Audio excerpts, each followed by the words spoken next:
राही मासूम रजा जी के बहुचर्चित उपन्यास आधा गांव के पिछले एपिसोड में हमने गंगौली के किरदारों के साथ साथ गंगौली का हाले बयां भी जाना। सबसे पहले हमने जाना गोवर्धन सेठ की हकीकत को।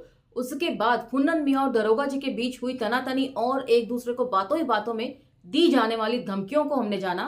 और तीसरे सीन में हमने जाना कि फुन्नन मियां जब लौट रहे होते हैं अपने घर को, तब उनकी मुलाकात जो है अपने गुरु भाई ठाकुर कुंवर पाल सिंह से होती है और दोनों के बीच में तनातनी होती है, गहमा गहमी होती है, डायलॉग्स का आदान प्रदान होता है और दोनों ये ठानते हैं कि कल गुल बहरी को अदालत ले जाते वक्त ये फैसला किया जाएगा कि असली खलीफा अखाड़े का कौन है। एपिसोड हमने यहीं खत्म किया था और इसको हम यहीं से पिक करेंगे और आज जानेंगे कि औरतों की किस्मत का फैसला किस तरीके से खलीफाई द्वारा निपटाया जाता है। तो चलिए मेरे साथ। जय भीम, मैं शालिनी और आप देख रहे हैं अंबेडकर नामा। 2-4 लाइन पीछे से ले रही हूं ताकि डायलॉग्स की कंटिन्यूटी बनी रहे। यह बात फुन्नन मियां की स्कीम में दाखिल नहीं थी, मगर अब तो हाथ मिल गया था। चला लगे हाथ यूं तय हो जाए कि मीर साहब का खलीफा हम हैं कि तू। ठाकुर ने कहा, तो ऐसा कर, तू अकेले आवा, हम हूं अकेले आए। तोहरी जीत होए तो गुल बहरी हिया रहे, हमरी जीत हुई तो हम जुअन चाहे तू न करें, फुन्नन मियां ने कहा। तो ये गुलबहरी के किस्मत का फैसला होगा कि गुलबहरी कहां जाएगी, उसको न्याय मिलेगा या उसकी किस्मत उसे कहीं और पटकेगी ले जाकर। और दोनों ही जो हैं फुन्नन मियां के पिता मीर साहब के अखाड़े के खलीफा हैं, लेकिन इनके बीच में कभी डिसाइड नहीं हो पाता कि असली खलीफा कौन है।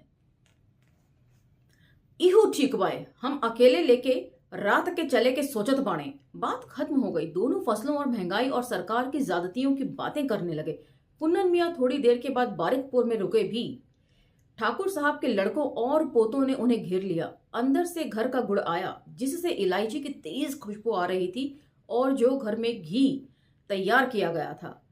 फुन्नन मियां ने पानी पिया और इधर उधर की गप्पें ठोककर वे फिर गंगौली के लिए रवाना हुए। रास्ते में फिर हज्जामों के चौधरी के खेत आए और उन्हें देखकर वे फिर मुस्कुराने लगे। वे खेत उसी रात कट गए। इर्द गिर्द के तमाम काश्तकारों के दिल दहल गए, क्योंकि खेत कभी तनहा नहीं कटते, इसलिए खेतों की रखवाली बढ़ गई। और यूं रात के कई 1 बजे नील के गोदाम के पास वाले खेतों में रखवाली करने वाले एक चमार ने फुन्नन मियां को लाठी लिए तेज तेज कदमों से सड़क की तरफ जाते देखा। थोड़ी देर पहले वह एक बैलगाड़ी को भी जाते हुए देख चुका था, जिसे खिलाफ मामूल ठाकुर कुंवर पाल सिंह हाँक रहे थे। गाड़ी में यकीनन कोई औरत भी थी, क्योंकि उस चमार ने एक बच्चे की रोने की आवाज साफ सुनी थी और उनसे पहले वह झिंगुरिया को जाता हुआ देख चुका था। फुन्नन मियां अकेले ही जा रहे थे कि गांव से कोई मील भर पर उन्होंने देखा कि ठाकुर कुंवर पाल सिंह बैलगाड़ी रोके उनकी राह देख रहे हैं। तो बहुत राह दिखलाईला, कुंवर पाल सिंह ने कहा। हाँ, तनी देर हो गई। गुलबहरी ने फुन्नन मियां की आवाज पहचान ली। उसका दिल धड़कने लगा। उसने अपने बच्चे को छाती से लगा लिया। सावधान, ठाकुर साहब ने कहा। या अली, फुन्नन मियां ने कहा। दोनों पैंतरे बदलने लगे। कच्ची सड़क और दोनों तरफ खड़े हुए आम, इमली और जामुन के पेड़ों और रात के सन्नाटे के सिवा कोई तमाशाई नहीं था, क्योंकि गुलबहरी तो आंख बंद किए बड़े पीर साहब को याद कर रही थी। लाठियां टकराती रहीं, कोई चोट नहीं खा रहा था। दोनों ही एक से एक बढ़कर थे। दोनों ही एक अखाड़े के थे और दोनों ही खलीफा के चहेते थे। तो यहां पर मीर साहब जो हैं पिता वे फुन्नन मियां के थे, लेकिन हिंदू मुसलमान का कोई भेद वे नहीं करते थे अपनी लाठी सिखाने में। अखाड़े का जो भी खलीफा होगा वे उनका चहेता होगा और दोनों ही अपने बेटे के साथ साथ ठाकुर कुंवर पाल सिंह भी मीर साहब के चहेते थे। तुले हुए हाथ चल रहे थे। तेल पिलाई हुई लाठियां डूबते हुए चांद की रोशनी में चमक रही थी। या अली, फुन्नन मियां ने वार किया। ठाकुर साहब का सिर खुल गया। उनकी चढ़वा दाढ़ी खून से लाल हो गई। जय बजरंग बली, ठाकुर साहब ने वार किया। फुन्नन मियां का बायां शाना झूल गया। कंधा। गुलबहरी चीख पड़ी। फुन्नन मियां ने ठाकुर साहब को लाठियों पर रख लिया। ठाकुर साहब लड़खड़ाए और गिर पड़े। एक दरख्त की ओट से झिंगुरिया निकला। का बहुत चोट लगल बाए, गुलबहरी के ले जा, बाकी कहीं ना रहे। फुन्नन मियाँ ने झिंगुटिया को डांटा, ले जा। झिंगुरिया गुलबहरी को घसीट कर ले गया। फुन्नन मियाँ ने देखा कि कुंवर पाल सिंह के बैल उनके जख्मों को चाट रहे हैं। खुद उनके जिस्म पर कई जख्म थे और बायां हाथ तो बिल्कुल ही बेकार हो गया था, लेकिन वे ठाकुर के जख्म साफ करने लगे। ठाकुर ने आंख खोल दी। खलीफाई मुबारक होए। ठाकुर साहब मुस्कुराए। फुन्नन मियाँ ने उन्हें बड़ी मुश्किल से गाड़ी पर रखा, फिर वे खुद भी बैठ गए। उन्हें इतना तो होश रहा कि उन्होंने गाड़ी को गांव की तरफ मोड़ा। फिर क्या हुआ ये उन्हें नहीं मालूम हो सका, लेकिन बैलों को रास्ता मालूम था। बैलगाड़ी जब नील के गोदाम के पास से गुजरी तो खेत की रखवाली करने वाले चमार ने देखा कि एक खाली बैलगाड़ी चली आ रही है। उसकी आवाज पर कई खेतों के रखवाले लाठियां लेकर दौड़ पड़े। उन्होंने देखा कि गाड़ी में दो बेहोश जख्मियों के सिवाय और कोई नहीं है। बारिकपुर करीब था, गाड़ी वहीं पहुंचा दी गई। एक आदमी कासिमाबाद की तरफ लपकाया गया। समीउद्दीन खान अपने कमलदान के पास कंबल ओढ़े सो रहे थे। पहले वे जागे, फिर उन्होंने रपट लिखी। क्योंकि मामला ठाकुर कुंवर पाल सिंह का था, इसलिए हर नारायण प्रसाद अफसर इंचार्ज कसीमाबाद को जगाया गया। वे थक थकाकर गुलाबी जान के साथ सो रहे थे। वे अपनी उस बीवी को ख्वाब में देख रहे थे जो बहुत बदसूरत थी और ठाकुर साहब के वालिदान के साथ जी रही थी। मतलब उसको अपने पिता की देख रेख करने के लिए छोड़ आए दरोगा जी। चुनाचे जब उन्हें जगाया गया तो वह एक हद तक खुश हुए, क्योंकि अपनी बीवी की याद उनके लिए हमेशा तकलीफ दे हुआ करती थी। उन्होंने जल्दी जल्दी वर्दी पट्टी दुरुस्त की, मगर जब तक वे बारिकपुर पहुंचे अमिलवा जर्रा ठाकुर की मरहम पट्टी कर चुका था और हकीम अली कबीर का ख्याल था कि ठाकुर साहब का बचना मुश्किल है। भाई, हमरे ख्याल में तो ई काम फुन्नन मियाँ के सिवा और कोई का ना है, हकीम साहब ने कहा। सबका यही ख्याल था, लेकिन फुन्नन मियाँ खुद जख्मी थे और वही ठाकुर साहब को लाए थे। सब जानते थे कि ठाकुर साहब की लाठी के मुकाबले यदि किसी और की लाठी है तो वह फुन्नन मियाँ की है। इसीलिए किसी की समझ में यह किस्सा नहीं आ रहा था कि उस हंगामे में गुलबहरी का किसी को ख्याल ही नहीं आया। वह तो जब दरोगा जी आए तो उन्होंने पहला सवाल गुलबहरी के बारे में पूछा और तब खलबली पड़ गई। ठाकुर साहब ने आंखें खोल दी। बोले, दरोगा जी, हमारा बयान लिख लिहिन जाए, अंतिम यात्रा का समय आ गई बाय। नहीं ठाकुर साहब, आप नहीं। ठाकुर साहब ने दरोगा की बात काट दी। हम मरे से डरते नहीं। हम गुलबहरी के ले जात रहे कि 4-6 जनी हमरे पर हमला करें। ऊ घड़ी फुन्नन मियाँ हमरे संग रहीन। अपना बयान लिखवाकर ठाकुर साहब ने इत्मीनान की सांस ली। जय कृष्ण, जय कृष्ण। उन्होंने अपने बेटे की तरफ देखा। चला, भूमि पर लेटने का समय आ गए। उन्हें जमीन पर लिटा दिया गया। फुन्नन किहर बाए तहरे पास ही आ, फुन्नन मियाँ ने कहा, जो बड़ी मुश्किल से उनके पास आ गए थे। हम जात हैं खलीफा। फुन्नन मियाँ की आंखें भीग गईं और वे बच्चों की तरह बिलख बिलख कर रोने लगे। उस वक्त ये बात किसी के दिमाग में नहीं आई कि 4-6 आदमियों के लिए तो अकेले ठाकुर साहब ही काफी थे। इसलिए ये बात सही नहीं जा सकती थी कि फुन्नन मियाँ और ठाकुर साहब मिलकर मुकाबला करें और 4-6 आदमियों से मार खा जाएं। लेकिन जब ठाकुर साहब के मरने का हंगामा जरा कम हुआ तो लोगों ने इस सवाल पर सोचना शुरू किया। ठाकुर हर नारायण प्रसाद को का भी यही ख्याल था, लेकिन वह ठाकुर कुंवर पाल सिंह के बयान को झुठला भी नहीं सकते थे। कि कहा जाता है कि मरते समय व्यक्ति जो है वो झूठ नहीं बोलता, इसलिए मरते वक्त उनका दिया गया इकबाले बयान झूठा नहीं कहा जा सकता था। और यहाँ पर हमने कितनी सारी लेयर्स जानी।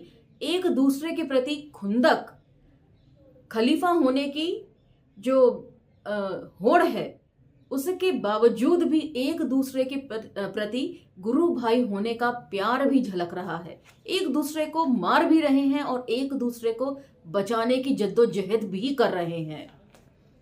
तो पिक्चर कभी भी ब्लैक एंड व्हाइट में नहीं होती है। ज्यादातर लोग जो हैं वो ब्लैक एंड व्हाइट को ही देखते हैं और ग्रे जोन को जो है वो इग्नोर कर जाते हैं। तो इसीलिए मेरा एक बार फिर आप लोगों से आग्रह है कि चिंतन मनन लगातार करते रहिए और ग्रे जोन को प्लीज इग्नोर मत कीजिए। हमेशा पिक्चर जो है वो हिंदू मुसलमान या ब्लैक एंड व्हाइट या इस तरीके से नहीं होती है। और यही सारी बातें जो हैं गंगौली की आत्मकथा के जरिए भी हमारे सामने परत दर परत खुल रही हैं। ठाकुर हर नारायण प्रसाद का भी यही ख्याल था, लेकिन वे ठाकुर कुंवर पाल सिंह के बयान को झुठला भी नहीं सकते थे और गुलबहरी अपने बच्चे समेत गायब थी। बरसों बाद सलीमपुर के एक आदमी ने गुलबहरी को बलिया के इश्तरगंज मोहल्ले में एक कोठे पर देखा। तो यहाँ इश्तरगंज के लिए नीचे फुटनोट में दिया हुआ है, तवायफों के मोहल्ले का नाम हुआ करता था ये। तब यह किस्सा फूट निकला कि उस दिन ठाकुर साहब और फुन्नन मियाँ में लड़ाई हुई थी। ठाकुर साहब के जख्मी होने के बाद झिंगुरिया गुलबहरी को अपने साथ ले गया था, परंतु इस खबर ने कोई सनसनी नहीं फैलाई क्योंकि यह बात तो सबके दिमागों में पहले ही दिन से थी। ठाकुर हर नारायण प्रसाद थानेदार कसीमाबाद को बड़ी सुबकी हो रही थी। वे कानून की सारी ताकत के साथ टूट पड़े, लेकिन किसी को कुछ मालूम ही नहीं था। फुन्नन मियाँ पर उन्होंने हाथ नहीं डाला क्योंकि वे काफी जख्मी थे। हालांकि फुन्नन मियाँ की बातें उनके दिल में कांटे की तरह खटक रही थीं। फुन्नन मियाँ उन्हें पिछले एपिसोड में हमने जाना कि जाते जाते ये धमका गए थे कि 2 पुलिस वालों के नाम थे, एक का मैं भूल रही हूं और दूसरे जो थे वो शिवधनी सिंह थे, कि उनके बारे में सोच लीजिएगा मुझ पर हाथ डालने से पहले। आखिर इन फुन्नन मियाँ का क्या इलाज किया जाए, उन्होंने गुलाबी जान से पूछा। जाहिर है कि गुलाबी जान के पास इस सवाल का कोई जवाब नहीं था। इस सवाल का जवाब तो समीउद्दीन खां के पास भी नहीं था, जिसने दरोगा जी रोज ही ये सवाल पूछा करते थे। परेशानी केवल यह थी कि वे कोई उचटता हुआ वार करना नहीं चाहते थे। वे चाहते थे कि वार इतना भरपूर पड़े कि फुन्नन मियाँ हमेशा हमेशा के लिए टूट जाएं। क्यों ना सैफुनिया से कोई दावा करवा दिया जाए। एक दिन समीउद्दीन खान ने कहा, गुलबहरी से एक नालिश करवा के देख ही नहीं चुके हैं क्या? ठाकुर साहब ने कहा, बशीर मियाँ, वजीर मियाँ, शब्बर मियाँ और अग्गू मियाँ ना होते तो मैं अब तक कब का फुन्नन मियाँ को कुचल चुका होता। मगर क्या करूं, शहर के हुक्काम से उनकी बनी हुई है और अब मालूम हुआ है कि ये लोग यहाँ मेरी बदली कराने की फिक्र में हैं। समीउद्दीन खां हमदर्दी जरूर करते, मगर उसी वक्त डाक आ गई। एक खत उनका भी था, उस पर भांति भांति की मोहरें पड़ी हुई थी। उनका दिल धड़कने लगा क्योंकि इन मोहरों के साथ तो सिर्फ बेटे का खत आता था। ठाकुर साहब ने भी लिफाफा पहचान लिया। लो, उन्होंने लिफाफा बढ़ाया। मोइन का खत मालूम होता है। मोइन ने लिखा था कि वे 5 अगस्त को आ रहा है। उसने यह भी लिखा था कि उसे फौज से डिस्चार्ज कर दिया गया है। पेंशन के कागजात बन रहे हैं, मतलब पेंशन के कागजात बन रहे हैं। समीउद्दीन खां खत लेकर क्वार्टर की तरफ भागे। बीवी से बोले, अरे सुनती हो, मोइन आ रहे हैं, उनकी छुट्टी हो गई, 5 अगस्त को आए वाले हैं। आज कौन अगस्त है? बीवी ने पूछा। आज तो 25 जुलाई है। आप ऐसा करिए कि गंगौली जाके ब्याह की तारीख डाल आइए। अरे खुदा की बंदी, ऐसी कौन जल्दी है? अब ही तो कौनो तैयारी ना हुई है। आपको ना मालूम है कि तैयारी का हुई भली और का नहीं हुई है? हम सब तैयारी कर लिया है। दाज बरी बिल्कुल तैयार है, चढ़ावे का गहना बन के बकस में धरा है। और हाँ, जौनपुरी लिख दीजिए कि तारीख पड़ गई। गफूरन मिरासिन को लिखना मत भूल जाइएगा, नहीं तो ऊ जान खाए कि कौनो कसर ना छुड़ी है। अब हमरे ख्याल से तो ईदुओ बू को बुला लीजिए, पुरानी नाउन है, कामों करी है और ओको बड़ा अरमानो है मोइन के सहरा देखे का। पहले गंगौली तो हो आए, आपो की बात का गुलाम खां साहब इनकार कर दी ही। फिर भी पूछ लेवे में कौन नुकसान है। उन्होंने बक्स के अंदर बिल्कुल नीचे पड़ी हुई शेरवानी निकाली। ईद बकरीद के अलावा शेरवानी पहनने का मौका ही नहीं मिलता था। मुहर्रम तक पर तो उनको वर्दी पहननी पड़ती थी। अपनी नौकरी से उन्हें केवल एक ही शिकायत थी कि जौनपुर की मुहर्रम छूट गई थी। वरना तब्ल की तैयारियां, तो तब्ल क्या है ये फुटनोट में नीचे लिखा हुआ है। तब्ल मतलब जौनपुर के शिया मुहर्रम के लिए बहुत बड़े बड़े तब्ल तैयार करते हैं। वरना तब्ल की तैयारियों में कैसा मजा आता था। कमा के मातम के लिए खंजर साफ हो रहे हैं। जंजीरें, तो जंजीरें भी नीचे फुटनोट में दी हुई हैं। ये खास तरह की जंजीरें भी मातम के काम आती हैं। इनमें छोटे छोटे बेशुमार तेज धारदार फल लगे होते हैं और इनसे पीठ या सीने पर मातम किया जाता है। मतलब जानते बूझते भी अपने आप को लहूलुहान किया जाता है इन जंजीरों के जरिए। जंजीरें धोई जा रही थी। वह तो 8 मुहर्रम का पायक भी बना करते थे। कमर में काली डोरी, काली और सफेद डोरियों की बद्दी पड़ा हुआ हरा कुर्ता। पायक तो वे अब भी बन लिया करते थे, लेकिन हरे कुर्ते पर खाकी कमीज पहनना उन्हें बड़ा अजीब लगता था। तो ऐसे में शेरवानी पहनने का भला सवाल ही कहां पैदा होता था। इसलिए बकरीद के बाद शेरवानी मुइन की मां के भारी कपड़ों के बक्स में रख दी जाती थी और फिर ईद ही के दिन वह निकाली जाती थी। लेकिन वे बेटे की शादी की तारीख पक्की करने के लिए पुलिस की वर्दी में जाना नहीं चाहते थे। चुंगड़ी मुंगड़ी शेरवानी पर मुइनुद्दीन की मां ने ताम चीनी के एक बड़े प्याले से इस्त्री की और उसे समीउद्दीन खां शेरवानी डांट कर तैयार हो गए। बीवी ने झप से एक गिलौरी खिलाई और समीउद्दीन खां बिस्मिल्लाह करके अपने क्वार्टर के बाहर आ गए। कहाँ जा रहे हो? ठाकुर साहब ने शेरवानी देखकर सवाल किया। 5 को मुइनुद्दीन आ रहे हैं। मुइनुद्दीन की मां का ख्याल है कि 6 या 7 का ब्याह हो जाए, तो जा रहे हैं गंगौली, तारीख तय करे। मुबारक हो, ठाकुर साहब ने कहा। भाई गंगौली जा रहे हो तो जरा हकीम साहब से भी मिल आना।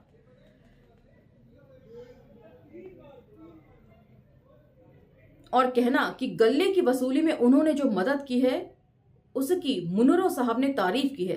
सनद चंद दिनों में आ जाएगी। गरम खबर है कि शायद उन्हें खां साहब का खिताब भी मिले। अगर इस इलाके से 10,000 और मिल जाएं तो खिताब कहीं गया नहीं है। तो खिताब भी किस तरीके से बख्शे जाते थे। जो ब्रिटिश सरकार की जी हुजूरी करेगा उसको तरह तरह के खिताबों से नवाजा जाएगा, और यही आज की सरकार भी कर रही है। यदि आप उनमें शामिल हो जाएं तो आपके सभी पाप धो दिए जाते हैं और कुछ ना कुछ दे दिवा भी दिया जाता है। ये तो बड़ी अच्छी खबर है। समीउद्दीन खान ने अपनी साइकिल संभाली। बारिश शुरू हो चुकी थी। फिजा में एक नमी थी, हवा तेज थी और इधर उधर से बादल इकट्ठा हो रहे थे। समीउद्दीन खान ने बादलों को देखकर अंदाजा लगाया कि वे गंगौली पहुंच सकते हैं। फिर भी एहतियातन उन्होंने छतरी मंगवाकर साइकिल के डंडे पर बंधवा ली थी। गंगौली के बाजार में समीउद्दीन खान की निगाह फुन्नन पर पड़ गई। फुन्नन मियाँ भी उन्हें देख लिया, इसलिए खां साहब को सलाम करके साइकिल से उतरना पड़ा। फुन्नन मियाँ ठीक तो हो गए थे, मगर उनका बायां कंधा झुक गया था और अभी तक चेहरे पर बहाली नहीं आई थी। मतलब रौनक नहीं लौटी थी उनके चेहरे पर। कहिए मीर साहब, का हाल है? हाला में कौन कह रहा भी है? फुन्नन मियाँ ने कहा। शायद वे ये फैसला कर चुके थे कि उन्हें पुलिस वालों से सीधे मुंह बात ही नहीं करनी है। तो कहाँ इहर का रास्ता भूल पड़ियो, अब कह का घर लूटे को है। गंगौली में अब रकियन के अलावा कोई के पास पैसा ना है। आदाब चचा। अनवारुल हसन राकी का लड़का फारूक आ गया। ए भैया, तोरे पाकिस्तान का हाल है? तो ये फुन्नन मियाँ अनवारुल हसन जो राकी साहब के बेटे हैं उनसे बात कर रहे हैं। अब वह तो बन रहा है। काहे ना बनी है भैया, तू कही रही है तो जरूर बनी है। बाकी ई गंगौली पाकिस्तान में जय है कि हिंदुस्तान में रही है। ठठोल कर रहे हैं पाकिस्तान के नाम को लेकर। ई तो हिंदुस्तान में रहेगी। पाकिस्तान में तो सूबा सरहद पंजाब, सिंध और बंगाल होगा, और कोशिश कर रहे हैं हम लोग कि मुस्लिम यूनिवर्सिटी भी पाकिस्तान में हो जाए। गंगौली के वास्ते न करिए कोशिश। गंगौली का क्या सवाल है? सवाल ना है तो हमें पाकिस्तान बनने या बनने से का है? एक इस्लामी हुकूमत बन जाएगी। कहीं इस्लामू है कि हुकूमत बन जाई है? ए भाई, बाप दादा की कब्र हियां है, चौक इमाम बाड़ा हियां है, खेती बाड़ी हियां है। हम कौन बुर्बक हैं कि तोरे पाकिस्तान जिंदाबाद में फंस जाएं? तो ये उस समय के खूबसूरती थी लोगों की। फुन्नन मियाँ के इस बात से लगता है कि वे खुद भी मान रहे हैं कि यहाँ पर मुसलमानों की गिनती ही कितनी है जो कि ये इस्लामी राष्ट्र बनेगा, और आज भी नहीं है। मैंने राम पुनियानी जी की पुस्तक हिंसा, सांप्रदायिकता, मिथक और यथार्थ का पूरा पाठन जो है वो अम्बेडकर नामा के मंच से किया है, और आप उसे प्लेलिस्ट में जाकर चेक कर सकते हैं। और उसमें राष्ट्रीय आंकड़ों के साथ उन्होंने इस बात को रखा है कि यहां पर जो बर्थ रेट है वो सबसे कम जो है वो मुसलमान लोगों का ही है। ना पहले कभी ये मेजॉरिटी में थे और ना आज की तारीख में ये लोग मेजॉरिटी में हैं। तो हिंदू राष्ट्र बनाने के लिए इस चीज का डर दिखाना कि हम माइनॉरिटी में चले जाएंगे और मुस्लिम जो है वो मेजॉरिटी में चले जाएंगे, सरासर बकवास की बात है। और यहां फुन्नन मियां भी इसी बात को कह रहे हैं कि हमारी तादाद ही कुछ नहीं है जो हम मुस्लिम राष्ट्र में इसको तब्दील करें भारत को। और सबका जीना मरना जब इसी देश में है तो हम इस देश को छोड़कर क्यों जाएं? यही हमारा घर है, सभी का खून शामिल है इस मुल्क की मिट्टी में। किसी के बाप का हिंदुस्तान थोड़े ना है। राहत इंदौरी साहब, अंग्रेजों के जाने के बाद यहां हिंदुओं का राज होगा। हाँ हाँ तो हुए बे, तू तो ऐसा हिंदू कही रही हो कि हिंदुआ सब भुकाऊ हैं कि काट लिहन। अरे ठाकुर कुंवर पाल सिंह तो हिंदू रहे, झिंगुरियो हिंदू रहे। ए भाई ओ परस रमुआ हिंदू है कि नहीं? शहर में सुन्नी लोग हरम जदगी किहन कि हम हजरत अली का ताबूत ना उठने देंगे, काहे को ऊ में शिया लोग तबर्रा पड़त हैं। तब परस रमुआ उधम मचा दिहिन कि ई ताबूत उठी और ऊ ताबूत उठा। तोरे जिन्ना साहब हमरा ताबूत उठाए ना आए। कितना वाजिब सवाल कर रहे हैं फुन्नन मियां कि जब यहाँ के शिया मुसलमानों पर या सैयदों पर कोई आफत आती है तो यहाँ के हिंदू ही जो हैं उनके कंधे से कंधा मिलाकर खड़े होते हैं। और वो किस्सा जब दक्षिण पट्टी वालों के ताबूत को बेइज्जत करने या जलील करने के लिए उत्तर पट्टी वाले जो हैं एक ट्रिक चलते हैं, तो तब गया अहीर और रम परसवा चमार ये लोग सब जो हैं उठ खड़े होते हैं कि दक्षिण पट्टी के ताबूत को आपने रोका कैसे। तो एक गंगौली की खूबसूरती है, इसे यदि पूरा हिंदुस्तान मान लिया जाए उस समय के हिसाब से। फारूक हंस दिया। असल में इन हिंदुओं की सिंसियरिटी मशकूक है। का मशकूक है सिंसियरिटी? मेरा मतलब है कि अरे साहब वे यानी कि का भाई बाप दादा की जबानों भूल गए हो। फारूक सिर खुजलाने लगा। अच्छा मीर साहब हम चलें, समीउद्दीन खान ने कहा। हे सुसर, पाकिस्तान के झगड़े में तो हम तोहे भूल गए रहे, कहां जा रही हो? मुयुद्दीन का खत आया है कि ऊ 5 को आ रहे हैं, तो सोच रहे हैं कि छठी को 2 बोल पढ़ा दिए जाए।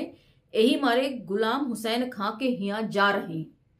मुबारक हो भाई, फुन्नन मियां मुस्कुरा दिए। हालांकि उन्हें ये बात शिद्दत से याद आती है कि इम्तियाज अब ना लौटी हैं। उन्हें यह खबर मिल चुकी थी कि उनका बेटा बहादुरी से लड़ता हुआ काम आया है। जब SDO यूसुफपुर ने उन्हें यह खबर सुनाई तो उन्होंने कहा, आपों को बात डिप्टी साहब, फुन्नन मियां का लड़का बहादुरी से लड़ते लड़ते काम आ गया तो इसमें कौन ताज्जुब की बात है? ऊ कौनो हकीम अली कबीर का लड़का है। मगर इस वक्त मोइनुद्दीन के आने की खबर सुनकर वह अंदर से उदास हो गए, क्योंकि उन्हें इम्तियाज की शादी का बड़ा अरमान था। उन्होंने तो हम्माद मियाँ की लड़की उम्मे हबीबा को पसंद भी कर रखा था। हालांकि वे जानते थे कि यह शादी नहीं हो सकती, पर जब तक ये सोचकर खुश हो लेने में क्या हर्ज है कि हो सकती है, उन्होंने ये जिक्र नहीं करवाया था, क्योंकि उन्हें मालूम था कि हम्माद मियाँ इनकार कर देंगे। लेकिन वे मुतमईन थे कि इम्तियाज के लौटने के बाद कोई ना कोई लड़की मिल ही जाएगी। असल सवाल तो लड़कियों का होता है कि लड़कियां कहाँ ब्याही जाएंगी। आखिर अल्लाह ने जोड़ा भेज ही दिया। रजिए और रुकैये अपने अपने घर की हो ही गईं। बची मगफिए तो अल्लाह ने उसका जोड़ा भी पैदा ही किया होगा। लेकिन इम्तियाज के मरने की खबर आ गई। ठाकुर कुंवर पाल सिंह की मौत ने उन्हें यूं ही बुझा दिया था। इम्तियाज की मौत ने चारों तरफ बिल्कुल ही अंधेरा कर दिया। हद तो यह है कि वे दिवाली के जुए की फड़ पर भी नहीं बैठे और हर नारायण प्रसाद ने खास उनके लिए जो छापा मारा था वह जाया हो गया। उन्होंने बाकी जुआरियों को नंगा झोरी लेकर छोड़ दिया था। दिवाली की फड़ पर न बैठना एक बहुत बड़ी घटना थी। फुन्नन मियाँ ने इसी पर बस नहीं किया, उन्होंने नमाज पढ़ना भी शुरू कर दिया। नमाज में वे सिर्फ 3 दुआएं मांगते थे। पाक परवरदिगार, हमदो आले मोहम्मद के सदके में ठाकुर कुंवरपाल सिंह को बख्श दे, मगफिये की शादी करा दे और इम्तियाज को साथ खैरियत के वापस कर। अब पता नहीं कि अल्लाह मियाँ ने ठाकुर कुंवरपाल सिंह को बख्शा या नहीं, लेकिन मगफिये के लिए उसने कोई रिश्ता फरामह नहीं किया और इम्तियाज के साथ खैरियत से वापस आने का सवाल ही खत्म हो गया।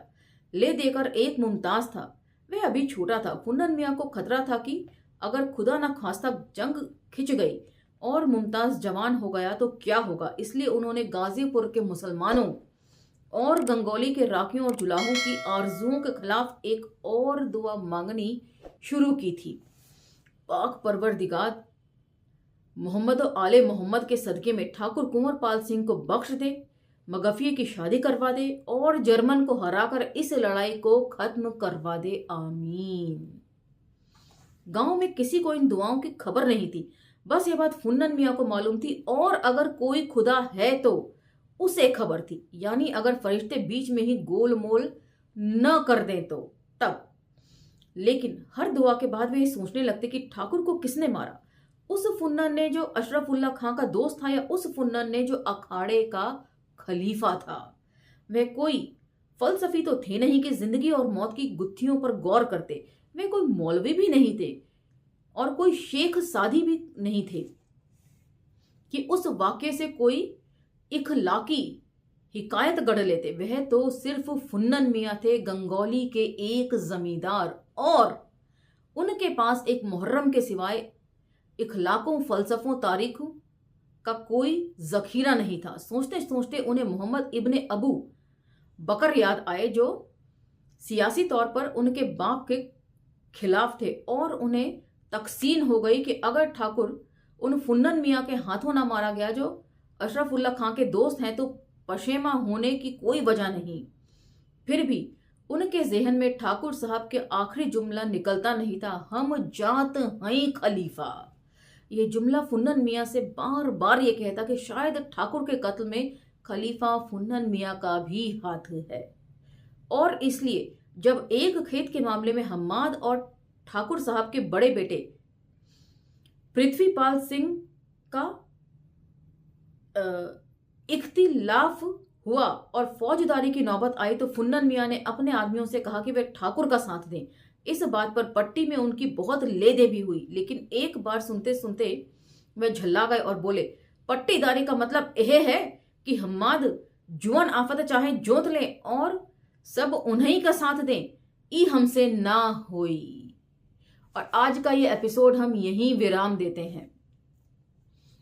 अगले एपिसोड में जानेंगे कि अपने जात वालों का साथ न देने के एवज में और ठाकुर कुंवरपाल सिंह के बेटे का साथ देने के आरोप में किस तरीके से फुन्नन मियाँ का हुक्का पानी जो है बिरादरी वाले बंद कर देते हैं। अगला एपिसोड और ये एपिसोड देखना मत भूलिएगा, और आपके वैल्यूएबल कमेंट्स मुझ तक कमेंट सेक्शन के जरिए पहुंचाना मत भूलिएगा। अब मुझे आज्ञा दीजिए, मिलते हैं अगले एपिसोड में। धन्यवाद। जय भीम।